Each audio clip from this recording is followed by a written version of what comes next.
1 ते 50 मध्ये येणाऱ्या समसंख्यांची बेरीज कशी करायची?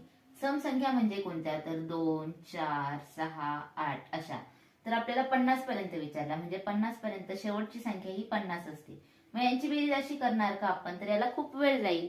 मग यासाठी काय करायचं? 1 ते 50 मध्ये समसंख्या येतात किती? तर 25. त्या लिहून घ्यायच्या, म्हणजे 25. आणि या 25 मध्ये 1 मिळवायचा. 25 आणि 1 26.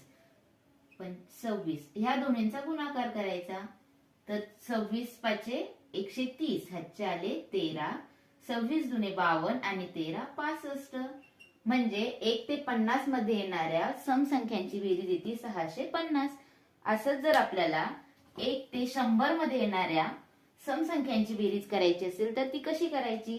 तर 1 ते 100 मध्ये येणाऱ्या समसंख्या असतात किती? 50. तर एक समसंख्या आहेत 50. या 50 मध्ये 1 मिळवायचा. 50 आणि 1 51. आणि ह्या दोन्हींचा गुणाकार. 51 0 0 आणि 51 पाचे 255. तर आपलं उत्तर आलं 2550.